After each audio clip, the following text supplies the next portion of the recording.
Second chance പലരും എനിക്ക് message അയക്കണ കാര്യമാണ്. സെക്കൻഡ് ചാൻസ് കൊടുത്തോട്ടെ ചേട്ടാ, സെക്കൻഡ് ചാൻസ് തന്നില്ല ചേട്ടാ എന്നൊക്കെ പറഞ്ഞിട്ട്. സത്യം പറഞ്ഞാൽ ഈ സെക്കൻഡ് ചാൻസിനോട് എനിക്ക് ഒട്ടും താല്പര്യമില്ല. സീരിയസ്ലി നമ്മുടെ ഒപ്പം നടന്ന്, അതിപ്പോ പാർട്ണർ ആയിക്കോട്ടെ, ഫ്രണ്ട് ആയിക്കോട്ടെ, ആരും ആയിക്കോട്ടെ, നമ്മുടെ ഒപ്പം നടന്നു കഴിഞ്ഞിട്ട് നമ്മ അവർക്ക് ഭയങ്കര ലോയലായിട്ടൊക്കെ നമ്മ അവരുടെ അടുത്ത് നിന്നിട്ടും, നമ്മ സ്നേഹിച്ചിട്ടൊക്കെ നമ്മളെ ചതിച്ച് വേറൊരാളുടെ ഒപ്പം പോകുന്ന ഒരു വ്യക്തി, അല്ലെങ്കിൽ നമ്മളെ ചതിക്കണ വ്യക്തിനെ നമുക്ക് പിന്നെ നമ്മുടെ മനസ്സിൽ ആ ഒരു സ്ഥാനത്തേക്ക് തന്നെ നിർത്തണമെന്ന് ഞാൻ ഒരിക്കലും ചിന്തിക്കണില്ല.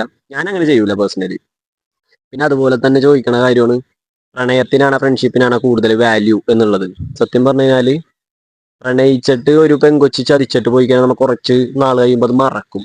പക്ഷെ കൂടെ ചങ്ക് പോലെ നിന്നിട്ട് നമ്മളെ എല്ലാ കാര്യങ്ങളും അറിഞ്ഞിട്ട് നമ്മൾ അത്രയും സപ്പോർട്ട് ചെയ്ത് നിൽക്കണ പോലെ അഭിനയിച്ചിട്ട് നമ്മുടെ കൂടെ നിന്നിട്ട് നമ്മളെ ചതിക്കണ അല്ലെങ്കിൽ ഊമ്പിക്കണ ആൾക്കാരാ, അവരോട് നമ്മ ഒരിക്കലും പൊറുക്കാൻ പാടില്ല, പൊറുക്കാനും പറ്റൂല.